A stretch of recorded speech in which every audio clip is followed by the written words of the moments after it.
I'm Laura Ingraham, and this is the Ingraham Angle live once again from Arizona tonight.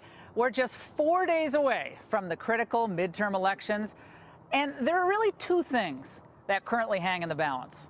An economy, as evidenced by today's job reports, it's roaring, my friends, and an immigration policy that makes sense.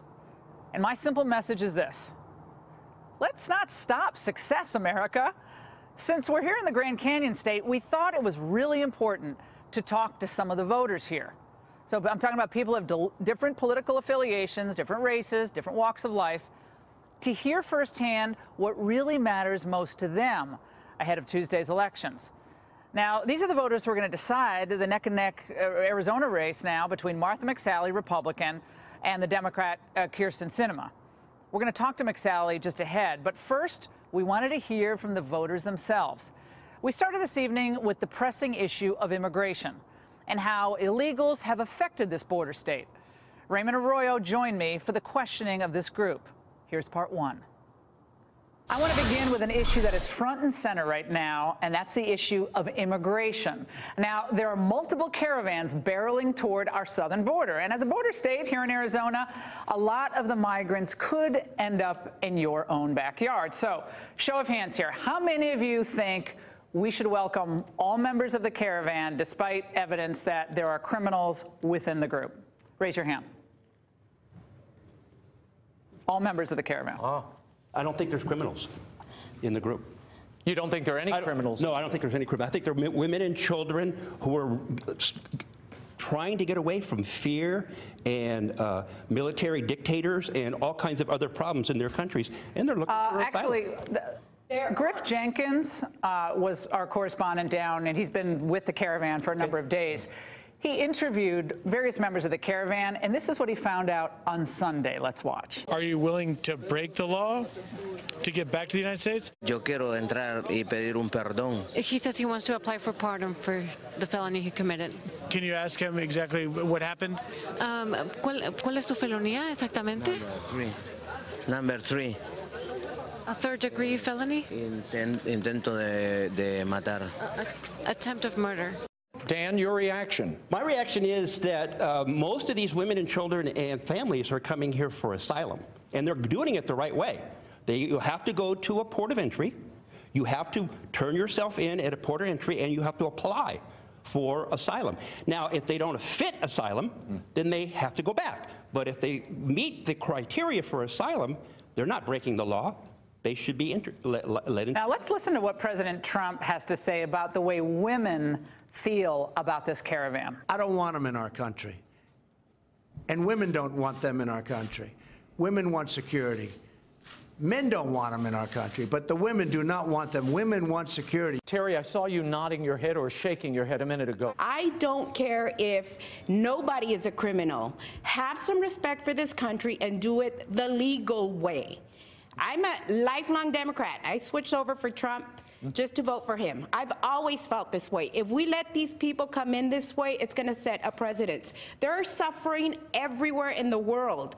Where do we draw the line? Charity starts at home. Let's take care of our own first and foremost. Then we do it the legal way, not illegally. Laura, I see Roy sitting next to Terry, champing at the bit. Go ahead, Roy. I mean, to hear Trump say that women don't want the caravan to come in, I'm sure a number of women wouldn't want to be around Donald Trump. But first and foremost, I would say that let's go through the process. Let's process each case by case. If there was a proper system of immigration in place, then we could properly vet those that were trying to enter into the country and decipher who was a criminal and who was seeking asylum. Julia, you wanted to say what? Yeah, there is a system how to come to this country. I am an immigrant, and I did it the right way. You file your paperwork, you get approved, you come here. It's as simple as that. Well, here's the problem, is that right now, our system is being gamed. That's what a lot of people view. That the asylum system, it's a good thing to allow people to come in for asylum for certain credible fears. Fear of religious persecution, fear of ethnic cleansing, true fears of persecution for political outlook. But what's happening for most of these migrants, and we had the Mexican ambassador and the Guatemalan interior minister on the other night on the angle, and they both said that most of these migrants, overwhelmingly, they're economic. They're coming because, like hundreds of millions of people around the world, America is a great place to live. And it's better than most countries in the world. And so they want to come there. Well, let's go to Sergio. Laura, I want to, what the media isn't also showing is that they're passing live feeds of what's happening in Mexico with this caravan. And the caravan is assaulting police officers, and they're throwing rocks, and they're leaving trash, and they're tearing apart the country of Mexico. You have people there, the own Mexican residents that are living there, that are saying, go back to your country, stop tearing apart ours. But there was also a feed of them partying and having a good time and being welcomed in different parts of the community. But they're taking this mindset, and they're coming and they're bringing it down to this border. Yvonne, and on the top there. I'm an immigrant to this country, and I came here legally. It took me 10 years to get my citizenship, and I also worked in the healthcare industry. And, they look at this caravan. This is an organized group. I really feel it's an invasion of our country. I mean, this is an organized caravan. They have people that have trucks that are hauling these people on the freeway, and then they look at the caravan. They're finding that 80% of it are men, and less than 20% are women and children. Yeah, the officials that are monitoring this, the Mexican officials, the Guatemalan officials, both that we've talked to and that we've interviewed, have confirmed that. They're overwhelmingly able-bodied, working-age men, women and children being put in the front. And the description of from one of the officials was almost like a human shield. That's a fact. That's not a political opinion. No matter what people think about immigration, that's fine, but it's not a political opinion. That's a fact. And I have a question. How many of you here, and you're all of different backgrounds and political persuasions, object to the use of the word invasion? Raise your hand. Of course. So that's about half, about split. Yep. How many of the people who object to the use of the word invasion are Democrats? Raise your hand. They're coming here with their own flag, flying their own flag. They drew a swastika on the American flag and burned it in front of the Honduran assembly. It's an invasion. I'm sorry, it's an invasion. There are people that fly the Confederate flag today. There are people that fly the Confederate flag. I'm sorry, you want to come to this country? There are people that fly the Confederate flag, so you talk about them burning their flag. Okay. Am I going to have to separate you two? All right, back row. Hold on. Oh, we got to give everybody a viewpoint here. So in terms of it being organized, how is that different than caravans of boats that came over with what we call pilgrims, which were simply European refugees? How is that any different when we're talking about caravans and invasions, but we're not talking about what is the original the invasion of where we sit? We are on invaded land that we invaded. Well, not I, right? But Devin folks who didn't look like me invaded this land. Well, I think how many here believe that, in part, these caravans have a political motivation in their organization? Raise your hand. Aren't they suing? They just certainly. We're going to get to that. Let's remember, everybody has to get. Clyde wanted to say something here. Clyde. I just wanted to mention and harken back to what you said regarding gaming the system, and what that gentleman said is probably true. We've been gaming the system ever since we arrived by the Mayflower. That's why I believe we have laws, and that's why I think we have a system. I think we do need comprehensive immigration. I got here in 1969. I've been hearing the same story over and over and over again. So I think that we need to take the rule of law and we need to enforce it. And when you said welcome, I'm not sure what that means. We're a welcoming country that can vet each and every individual and use the power of the United States of America to keep us the United States of America. There was an important thing we learned at the very beginning. This is a half Republican, half Democrat group. Only one person said they wanted to welcome that caravan. Yep. It's very interesting the way these Arizona voters are breaking down. This is similar to what I found when we were in Texas last week. Very similar. Now, as you know, President Trump has moved or vowed to move 15,000 troops to the border. Already moved the initial to Texas, the Texas border, which is where most of the of these migrants will arrive within the next month. And President Obama is now responding. We want to play this for you. Get your reaction. Watch. They're even taking our brave troops away from their families for a political stunt at the border. And the men and women of our military deserve better than that. Is this a political stunt in your mind? Raise your hand. Hold on, raise your hand if you believe there's no reason to have the U.S. military at a border and it's purely politics. It is politics. All right, hold on. We got to give everybody here a voice. Yeah. Yes, sir. It is purely politics, and I believe this rhetoric is dangerous. When I go back to the word invasion, we are the greatest country in the entire world, and we are scared of a caravan full of folks who are coming to seek asylum. I feel that we can have better use of our troops' time and resources. Here in Arizona, at any given time where I live in my community, we have over 500 homeless youth. 1 in 4 children go hungry. I don't feel this is a great way to utilize our nation's resources. And so, again, we have to be very careful when we use the word invasion. I don't see this as an invasion. How many people here are aware of the percentage of drugs coming into the country that come through Arizona? Let's have some guesses. What percentage of drugs come through Arizona? 60%. 6? No, it's 16. 40%. Bingo. 40% of the drugs coming into the country come through our southern border. The porous nature of our border. But I also trust the current law enforcement officials we have, and I don't feel that they need babysitters. We have thousands of Border Patrol agents. I have another question for the crowd, and then we got to move on to another topic. Another question for the crowd. Okay, here's another question.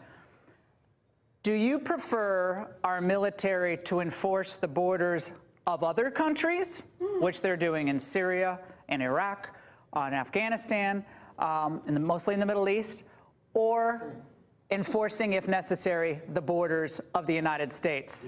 First question, do you want the military enforcing the borders of other countries or the border of the United States? Let's go to Laura. Totally okay with the military protecting our borders, provided that we were being attacked. Yeah. I feel like that the nation is crippled in fear right now in each party, and everybody is like just polarized because everybody's either bad or everybody's good, and there's no in the middle. Like, regardless of the caravan, there's a lot of people who are at the border already who walked, whatever, that are really seeking asylum. So we can't lump everybody together. Does asylum mean one or the other? Seeking a job in the United States? Is that asylum? No, but because that's what most of the people at the caravan want. No, yeah, and I agree. I believe the caravans are like probably a little different, but it's actually not. The caravan is overwhelmingly the caravan, according to DHS, according to the Mexican and Guatemalan officials. There's a lot of great people. We've got a lot of great people there, but overwhelmingly, when they're interviewed, overwhelmingly before they're coached, they're interviewed. They're set. They want to work. Right. Or they want their family members are here. And I think a lot of people understand that. It's very different from a systematic ethnic cleansing, systematic persecution. The Christians in the Middle East are being beheaded, buried alive with their heads. That's a different type of situation. So we've got to be careful with our terminology. Another issue which is nation gripped right now is the issue of race. I want to play for this group, all of you have different backgrounds, what is being said lately about President Trump. Let's watch. The president's obviously a racist. He's obviously a demagogue. The rhetoric of this racist, heartless, soulless man will lead to more violence. Yes, I said that, and a lot of Americans believe it too. It's a naked appeal to fear and hate is what it is, and it is racist. The president has always used fear to his advantage. Show of hands, how many people think those media appraisals are accurate? 1, 2, 3, 4. Who feels they're unfair? Why? Julia. I don't see the president as a person that is a racist. He has shown that he has had many people of different backgrounds, ethnic, everything. And I don't think race is the issue. It is I don't like you. I don't care because what did I do? You are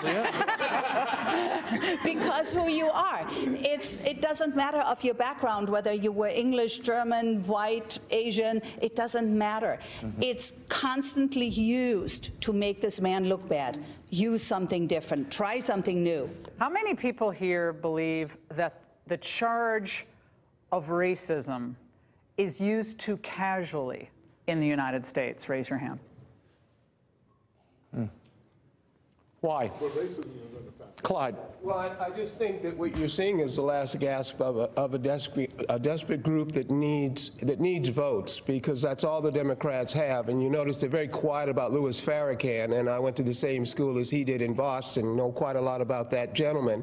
And nothing is said about the things that he has said, such as Jews being termites, and going back to the original time that he first got started. So I would say that they're just using that, and I'm not seeing that. And yes, we've got a president that's kind of a newbie about being a president, and he is himself, and he's a human being. But I would say that they're just using this as race baiting and race. And if you crack a history book, you would see who very surely is the person who has got us into many of these situations concerning race with African Americans. If you crack a history book, you'll see that there was 287 years of slavery based on race. It wasn't based on anything else. Promulgated by the Democrats, and promulgated by the Democrats in America from day one. Based on race. We're not talking about political party. The 13th, 14th, and 15th. And the party that... We're not talking about politics. We're talking about based on race. Hold on. We're talking about based on race. I let everybody talk. Can I make my point? Yes. We're talking about based on race. African Americans have been enslaved. African Americans after slavery, after 1865, were subjugated to 100 years of Jim Crow, lynching, disenfranchisement based on race. So don't say that the only people that are playing race identity politics have no merit. There's a huge merit. No, there's a huge merit to. Okay, well, she hasn't spoken yet. There's also the Jewish community too. You cannot. I'm not talking about. She asked a specific question. We're talking about race. Laura asked a specific question about. Okay, one at a time. She asked a specific question about whether Trump and everybody, is he racist? He's not. It is an excuse. There's no proof. There's no background. Do you know? Let's one person speak, guys. My good friend Marianne Mendoza knows him, and I know. Yes, absolutely. Don't. It's not personal. Roy, this is not personal. I'm just saying you make a convoluted argument when you start bringing in slavery. I'm not making a convoluted argument. I'm giving you the background.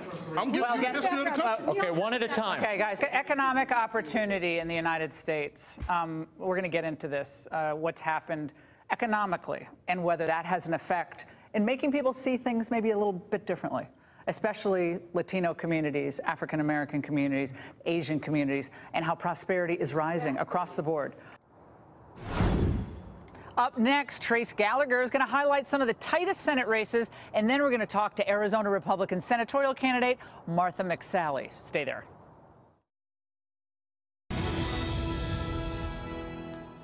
All right, we're just 4 days away from the midterms, and some of these races are in dead heats, including right here in Arizona. In moments, we'll talk with Republican Senate candidate MarthaMacCallum. But first, Fox's Trace Gallagher joins us now with an important update. Trace.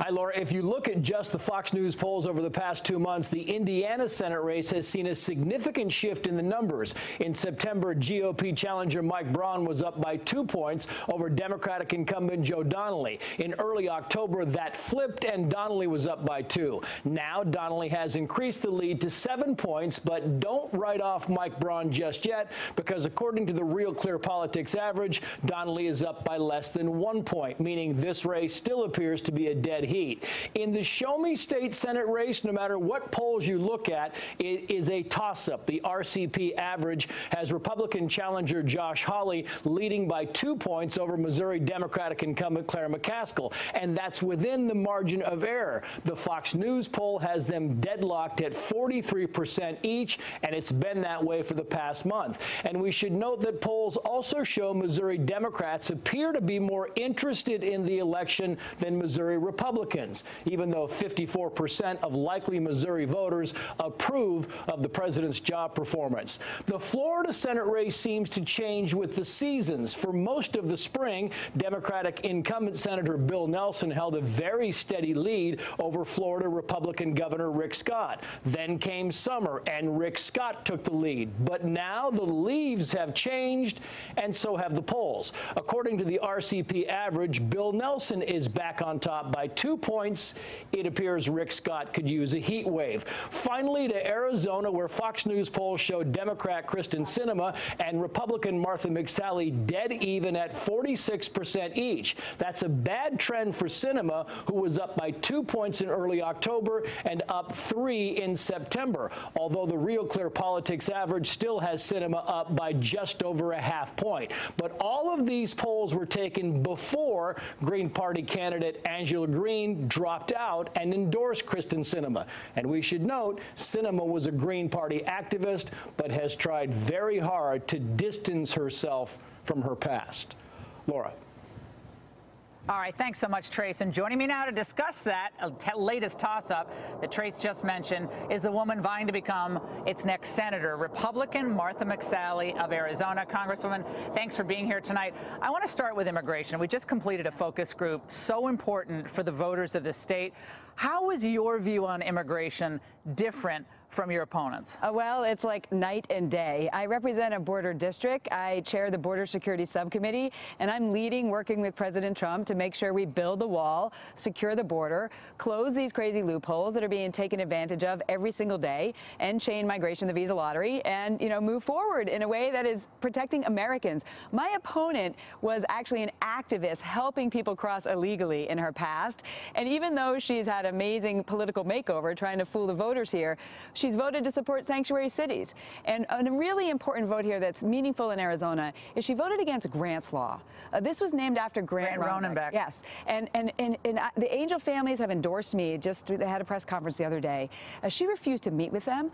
Grant was shot point blank by somebody who shouldn't have been here and should have been held until they were deported. And that law actually protects people in our community. And she refused to vote yes on this. So she's extreme and out of touch and out of the mainstream. Well, she's trying to be a centrist on this. I want to play something for you because she's basically saying, I'm just as good as MarthaMacCallum on issues like sending troops to the border. Let's watch. In Arizona, it's not new for us to have military deployment to the border to provide a support role for our Customs and Border Patrol agents who are down there. So we wish them well and tell them to stay hydrated. Give me a break. I mean, she has no idea what she's talking about, and she's in the liberal witness protection program right now because border security is so important to all Arizonans. Thoughtful Democrats, and that's not an oxymoron because, there are still some who care about safety and security, independents and Republicans. Look, she's extreme on this issue. Look, I am wholeheartedly support President Trump sending our troops in a support role to secure our border. They support natural disasters. This is a disaster going on in our border. She basically says the same thing. She's like, stay hydrated, right? Give me a break. So look, I welcome to our community. They're coming to Davis-Monthan and Fort Huachuca. I know they're going to do a great job. I served in the military. They are serving and sacrificing. Border security is national security, and this. Some of our focus group that we just did claim this is all big political stunt. Absolutely not. No, it's not. Look, we have cartels that are trafficking people and drugs through our communities right now. I represent ranchers on the border. They've endorsed me. So have the Border Patrol agents representing 15,000 agents. They know the dangerous activity that's happening every single day on our border. Birthright citizenship, important issue. A lot of Arizona hospitals affected by this. Migrant families, women come, have their children, automatic passport, automatic American citizenship. Your view? Yeah, and then we see the Chinese are coming over. There's a whole fraudulent way for them to do that. Look, I appreciate the president's bringing this up and the abuses of it. If we actually secured our border and we actually cracked down on illegal immigration and closed these loopholes, we wouldn't even be having this conversation. So once again, he's highlighting things that are being abused, in our 14th Amendment cover it or not, in your view? I'm not a constitutional expert. I just think if we secure our border and close these loopholes, then we would stop this from happening altogether. The migrant lawsuit against President Trump and the administration. It's 6 kids are in it, 6 kids, and a number of Honduran nationals saying what the president said in part, mentioning our show. The legal problem with Trump's plan to stop caravan persons from entering this country is that plaintiffs are seeking asylum, and goes on to say, and Trump simply cannot stop them from legally doing so or using the military or anyone.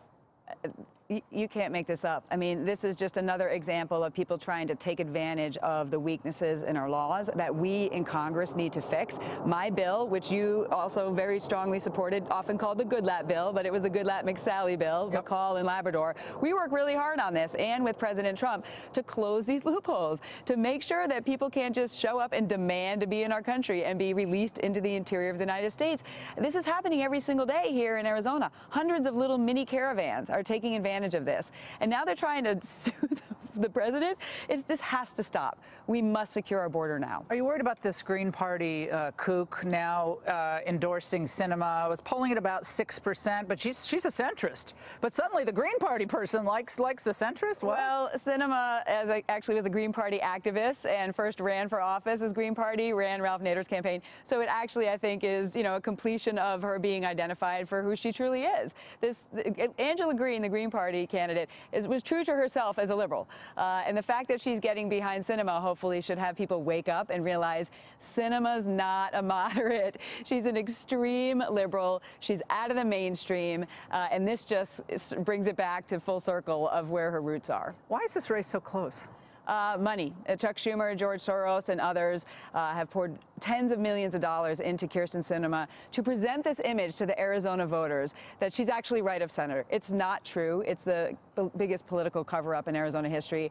I just ask people across the country who are listening, if you want to help us make sure we keep this seat. We pick up North Dakota. We don't want to cancel it out in Arizona, right? This is for everybody, not just in Arizona. Please go to McSallyForSenate.com. We need people to contribute, but we need people to get off the sidelines in Arizona, to tell your friends and family, to get out to the polls, to make sure that we hold this seat. This is about the direction of our country. 1 to 10, how important is the Trump factor here in Arizona? He's very popular here. It's very important. Look, John Jr. was out here yesterday. President Trump was here a couple weeks ago. I flew on Marine One. I'm working very closely with him on so many things, rebuilding our military, securing our border. Look at the economy. I mean, it's amazing. We want to keep things going, and that's what this election is about. Congresswoman, best of luck. Thanks a lot, close it hard for really strong close. And if you like what you saw from the first part of our focus group, stay right there. Up next, the Trump effect. Illegal immigrants, should they get free health care in the United States? Raise your hand. Absolutely. Free health care for illegal immigrants. Well, you have to pay for it through... Free college? Free college.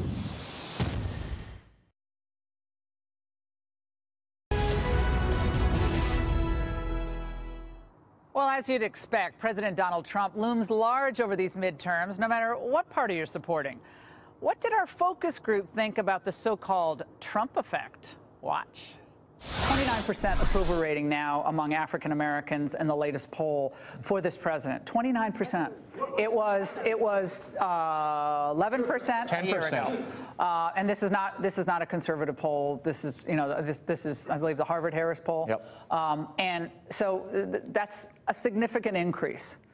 Why do we think that's happening?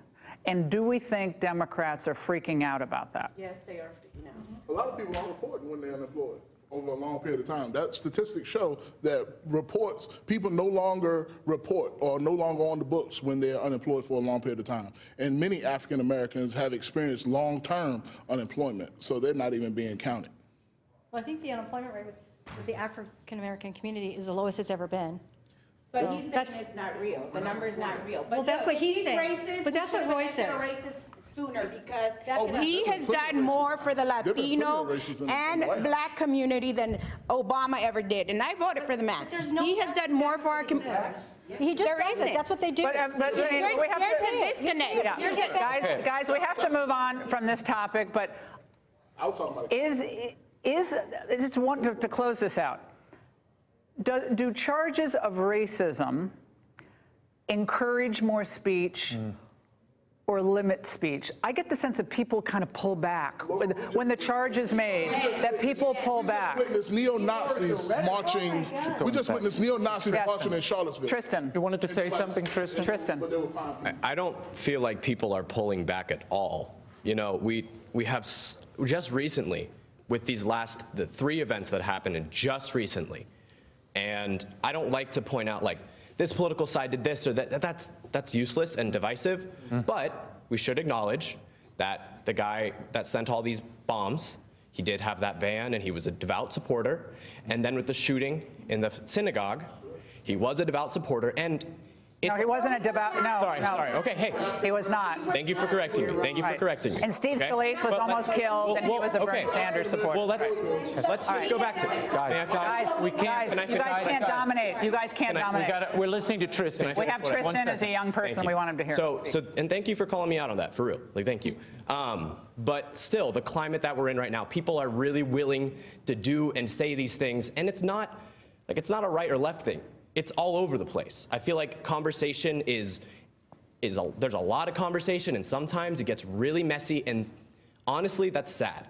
How many people here, show of hands, will race affect your vote in this upcoming midterm election? Is race important to you in the way it's been depicted? Race is always. And your vote. And your vote. Race is always an important. Okay, we got to move on, guys. I want to get into the idea that this election, many people are saying it's a referendum on President Trump. So regardless of which party you're voting for, is there anyone here only voting on Tuesday as a pro or anti-Trump sentiment? Raise your hand. Is it about Trump for you on Tuesday? Raise your hand. It's for me. Okay. As a Democrat? I'm not. You're not a Democrat. Okay. She's an independent. Oh, you're an independent. You're paying back now, aren't you? Getting in there. The current economy today is at the strongest it's been in my lifetime. There's never been a better time to be a small business owner, to be entering the workforce for the first time. Never a better time.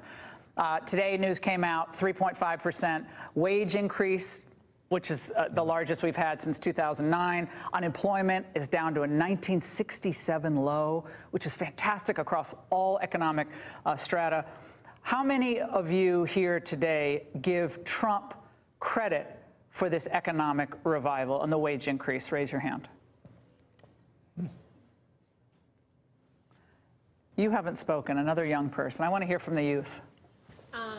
I go to school up north. I'm in a small town, and the wage increases have really affected our small town because it's very, like I said, very small.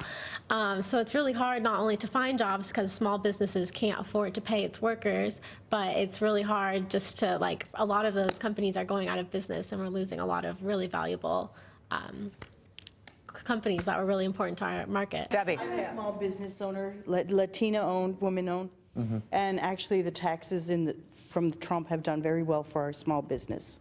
Tax cuts? Cuts, yes. Mm-hmm. What have they resulted in? Well, right now at $1,200, so that's pretty good. It gives me the opportunity to pay my employees the rate increase, the wage increase that was forced upon me, instead of cutting hours. How many Democrats here, those of you who are Democrats, are you concerned that the House of Representatives being turned over to Democrats would upset the economic recovery? Raise your hand. Even if you're going to vote Democrat, are you concerned about the economy being adversely affected? I am. And at least as representing from southern Arizona, like I'm a neighbor with Raul Grijalva's District 3, and that is like one of the poorest districts in the country. And he's a Democrat, and I'm a Democrat, but you know what it's not about, for me, it's not always about party line, it's about what are you doing for the people. And him and his daughter have hurt southern Arizona, Adelita Grijalva, more than any other politicians in Arizona, in my opinion. So in that regard, I don't want that man in office. We need the Republican in District 3 to win that race because I know it's not going to happen, but it needs to happen because that district is extremely poor. There's no economic growth. There's nothing. How many of you here will miss Jeff Flake? Raise your hand. How many of you here will miss Jeff Flake in the U.S. Senate? Only his sanity. Okay. Sometimes. He has about an 18% approval rating, but that's okay. All right, while we're talking about Arizona, this is what Kristen Sinema, of course the Democrat who wants to be your next senator, said about the state she hopes to represent. Let's listen. so all around the world, people know what's happening in Arizona, and not in a good way, right? We're not famous like in a good way. We're kind of like in a Lindsay Lohan kind of famous way. The states are the laboratories of democracy, and then my state, Arizona, is clearly the meth lab of democracy. Republicans get a free ride when they call the Tea Party something other than what they are. And we have to say, no, Tea Party, Republican, it's all the same thing. It's called crazy. To the Democrats in the room, put your hands up if that offends you in any way.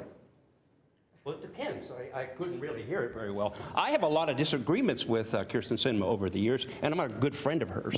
But she is 10 times better than McSally on the issues right from the top to the bottom. Now, the further removed we are from the Kavanaugh confirmation fight, the more the baseless charges against him unravel. Ann Coulter is here, and she'll be with us later to tell us about another criminal referral involving a Kavanaugh accuser. And up next, when Hollywood comes out to stump for Democrats, does anyone care? And wait until you hear what our focus group tells us. Don't go anywhere. I probably would put a fire under me, especially with all the misogyny going on. Tina. That's what it's directed at.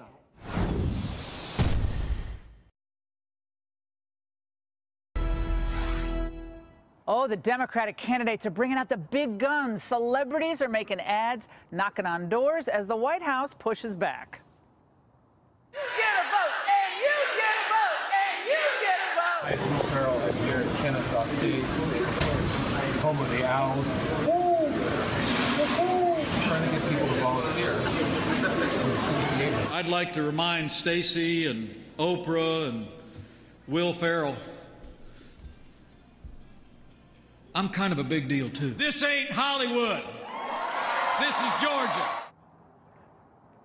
Okay, so does trotting out Hollywood heavyweights actually move voters? We asked our focus group. Take a look. How many people here in Arizona would have your vote affected one way or another by a celebrity's endorsement? Raise your hand. No one.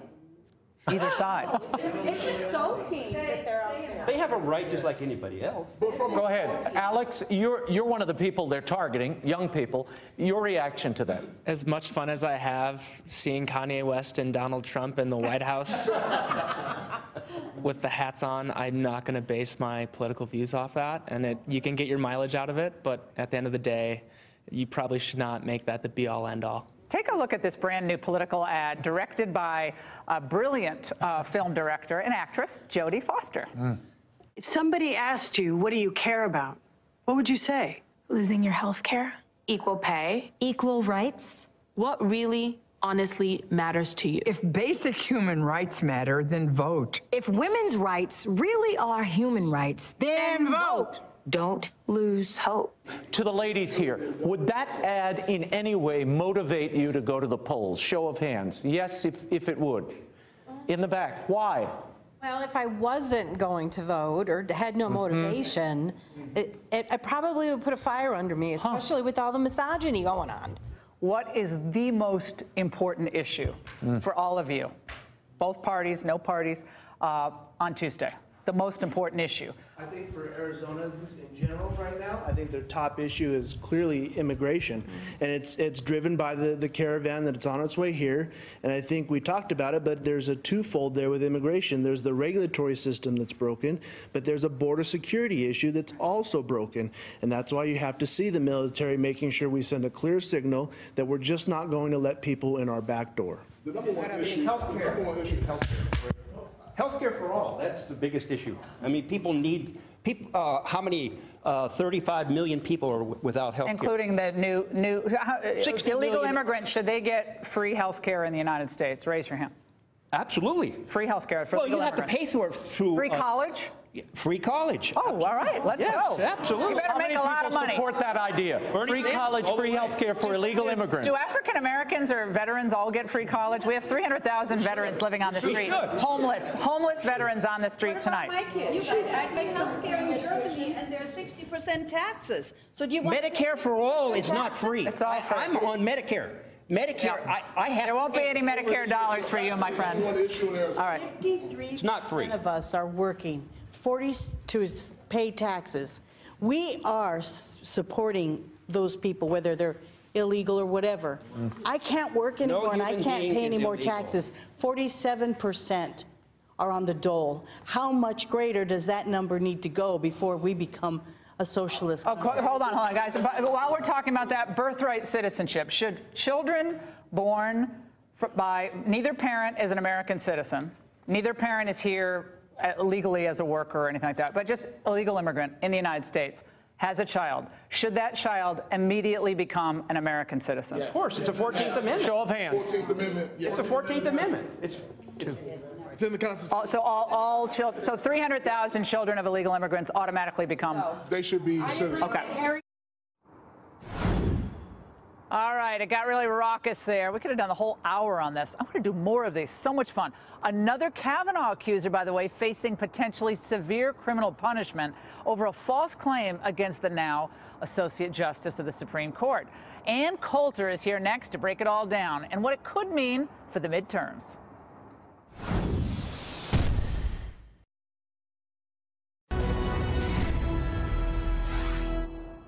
Brett Kavanaugh might be sitting on the Supreme Court, but the fallout from his confirmation battle is far from over. Just hours ago, Senator Chuck Grassley made another criminal referral to the Department of Justice concerning an unnamed accuser who made rape allegations against Kavanaugh. The unidentified woman admits she, quote, just wanted to get attention, and that it was, quote, a ploy. And joining me now with her reaction is best-selling author and commentator Ann Coulter. And the conventional wisdom here is that Republican enthusiasm over the Kavanaugh confirmation was waning. What do you think with stories like this in the last few days before the vote? Liberals are crazy, and it's good for voters to be reminded of this. We've been going through a 2-year tantrum, but this one really takes the cake. I mean, that letter she wrote, it reads like penthouse letters, the detail of this gang rape. And first, it's just written anonymously. The handwriting could have been written by a man. It's sort of suspicious. A lot of capital letters. It's like a hostage note. And then this woman in Kentucky claims that she was the one who wrote it, gives her name. The Senate Judiciary Committee does a little research and finds out she doesn't live either in Washington, D.C. or Oceanside, California, which is where the original anonymous hostage letter claimed to come from. She's from Kentucky. She's several decades older than now Justice Kavanaugh, and is has a history of being a liberal activist. Her quotes to the committee were hilarious. It was just, yeah, well, it was in the news. I wanted to get attention.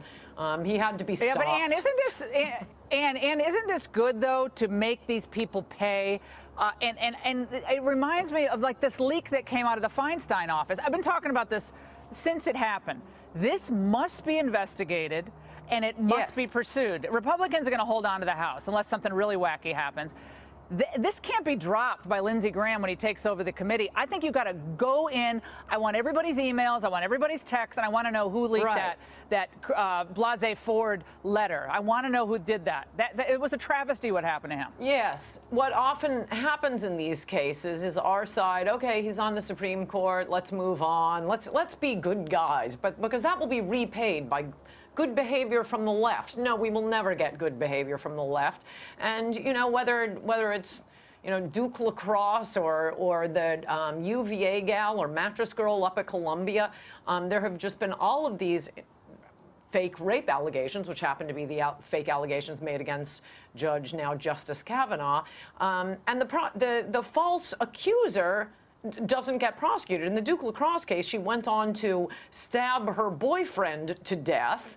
No, there has to be some sort of repercussions for making false allegations of rape. This was a very serious allegation, not particularly plausible. But yeah, of course these cases need to be pursued.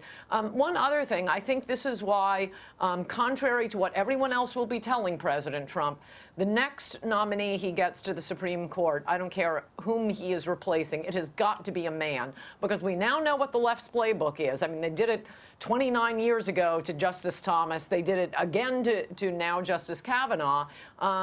People are going to say, oh, pick a woman, pick a woman. What, because liberals love women so much? Like they love you and me, Laura. They love Sarah Palin.